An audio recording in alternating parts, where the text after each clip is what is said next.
हिंदी सुलभ भारती कक्षा 7वीं पहली इकाई देखो समझो और बताओ। प्यारे बच्चों, इस चित्र में आपको क्या दिखाई दे रहा है? ध्यान से देखो। विविध प्रकार की दुकानें लगी हुई दिखाई दे रही हैं।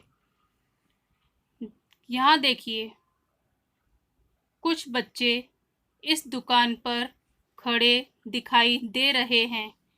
इस दुकान पर विविध प्रकार के बाल साहित्य उपलब्ध हैं, जैसे ई बुक्स और ऑडियो बुक्स उपलब्ध हैं। इसके साथ वाली दुकान पर विज्ञान कथा लिखा है। इसका अर्थ यह है कि उस दुकान पर विज्ञान से संबंधित साहित्य मिलेगा। इसके बाद दूसरी तरफ देखो, इस दुकान पर किशोर साहित्य लिखा हुआ है। इस दुकान पर विविध प्रकार के किशोर साहित्य मिलेंगे। इस दुकान पर कुछ बच्चे किताबें पढ़ रहे हैं, कुछ पुस्तकें देख रहे हैं।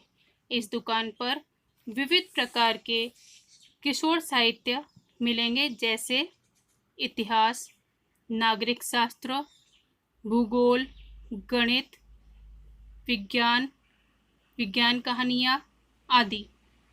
यहाँ कुछ बच्चे एक ग्रंथ दिंडी लेकर जा रहे हैं। उसमें एक पालकी है जिसके अंदर कुछ पुस्तकें रखी हुई हैं। उस पालकी को विद्यार्थियों ने कंधे पर उठा रखा है। उसमें कुछ पुस्तक मेले के पास से वह गुजर रहे हैं। उनके पास कुछ घोष वाक्य भी लिखे हुए हैं, जैसे पुस्तकों से पाएं ज्ञान, जाने भाषाएं विज्ञान। इसके साथ दूसरा घोष वाक्य लिखा हुआ है, पुस्तकें हैं हम सबकी साथी, प्रज्वलित करें ज्ञान की बाती। इस चित्र का निरीक्षण करने के बाद आपको क्या समझ में आया कि यह एक वाचन मेला लगा हुआ है और इस मेले में विविध प्रकार की पुस्तकें बच्चों के लिए रखी हुई हैं।